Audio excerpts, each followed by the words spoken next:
Assalamualaikum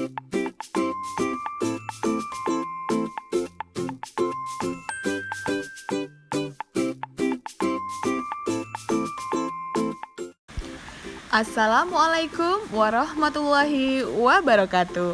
Selamat berjumpa kembali anak-anak. Pada pertemuan kali ini kita akan belajar tentang perpindahan kalor pada tema 6 subtema 2. Adapun tujuan pembelajaran pada pertemuan kali ini adalah yang pertama, memahami macam-macam perpindahan kalor, dan yang kedua, menyebutkan contoh perpindahan kalor dalam kehidupan sehari-hari.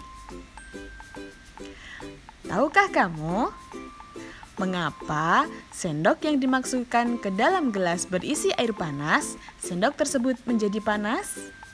Dan mengapa saat berada di dekat api badan kita menjadi hangat? Ya, hal tersebut dikarenakan benda panas memberikan kalor kepada benda dingin. Artinya, kalor berpindah dari benda yang bersuhu tinggi menuju benda yang bersuhu rendah.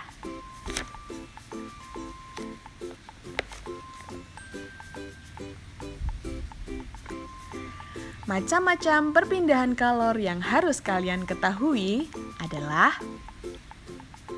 konduksi, konveksi, dan radiasi.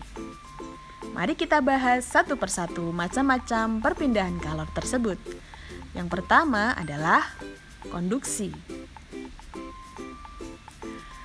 Konduksi adalah perpindahan panas melalui zat perantara. Coba kalian perhatikan peristiwa di samping ini. Ketika api dinyalakan, maka panci akan menjadi panas. Hal tersebut dikarenakan kalor berpindah dari benda bersuhu tinggi menuju benda bersuhu rendah. Benda yang dapat mengantarkan panas disebut konduktor, contohnya besi, baja, dan tembaga. Sedangkan benda yang tidak dapat menghantarkan panas disebut isolator, contohnya adalah plastik, kertas, dan kayu. Lalu, apa saja sih contoh peristiwa konduksi dalam kehidupan sehari-hari? Yang pertama adalah kembang api yang dinyalakan, maka ujung gagangnya lama-kelamaan akan panas.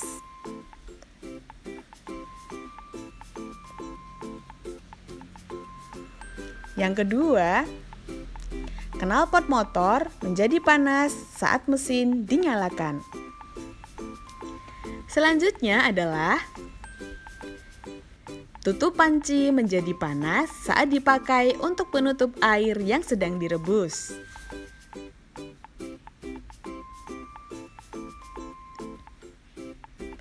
Selanjutnya,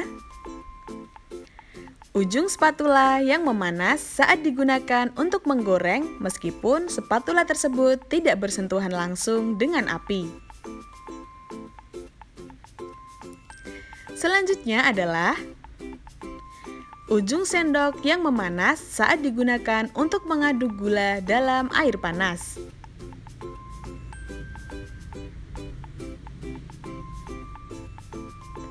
Dan yang terakhir adalah setrika menjadi panas setelah arus listrik mengalir pada elemen pemanas pada setrika. Nah, anak-anak, keenam contoh tadi adalah peristiwa konduksi dalam kehidupan sehari-hari. Selanjutnya akan kita bahas tentang konveksi. Apa sih itu konveksi?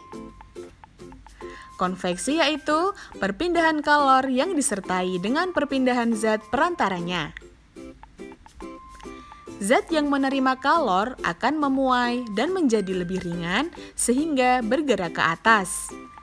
Coba kalian perhatikan gambar di samping ini. Saat air dipanaskan kemudian mendidih, maka air akan muncul gelembung-gelembung kecil yang akan bergerak naik dan turun. Peristiwa konveksi umumnya terjadi pada zat cair dan gas. Selanjutnya akan kita pelajari tentang contoh peristiwa konveksi dalam kehidupan sehari-hari. Yang pertama yaitu peristiwa air yang mendidih. Selanjutnya adalah peristiwa angin darat dan angin laut. Angin darat terjadi karena udara di darat pada malam hari lebih cepat dingin daripada udara di laut, sehingga udara yang berada di atas laut akan naik dan udara dari darat akan menggantikan posisi udara yang naik tadi. Angin darat digunakan nelayan untuk pergi melaut pada malam hari.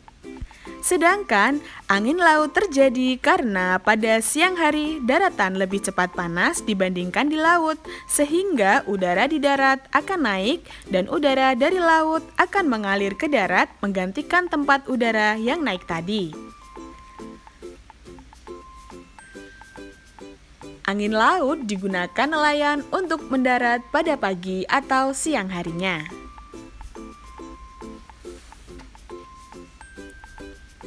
Selanjutnya adalah cerobong asap pada pabrik,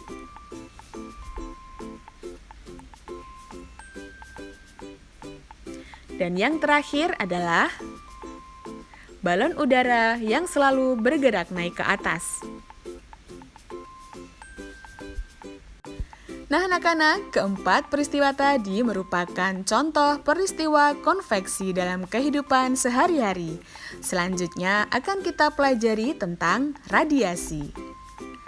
Apa sih itu radiasi? Radiasi yaitu perpindahan panas tanpa zat perantara. Coba kalian perhatikan gambar ini. SpongeBob, Patrick, dan juga Squidward akan merasa hangat karena berada di dekat dengan api unggun. Kalian juga harus tahu bahwa benda berwarna hitam lebih banyak menyerap kalor, sedangkan benda berwarna putih dan mengkilap akan memantulkan kalor.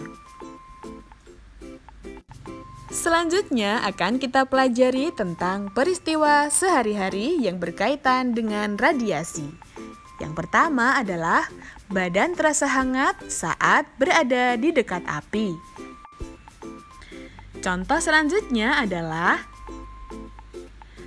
panas matahari yang sampai di bumi. Bukankah kita selalu merasakan hangat di pagi hari dan panas di siang hari? Itu adalah pengaruh dari radiasi. Selanjutnya adalah penetasan telur menggunakan lampu. Pada peristiwa ini, telur dapat menetas karena mendapatkan radiasi panas dari lampu. Contoh terakhir adalah pakaian yang menjadi kering saat dijemur di bawah sinar matahari. Nah anak-anak, demikian tadi adalah penjelasan mengenai perpindahan kalor dan contoh peristiwa dalam kehidupan sehari-hari yang berkaitan dengan peristiwa konduksi, konveksi, dan radiasi. Cukup sampai di sini dulu pembelajaran pada hari ini. Jangan lupa untuk selalu semangat belajar, beribadah, dan membantu orang tua, serta jaga kesehatan. Wassalamualaikum warahmatullahi wabarakatuh.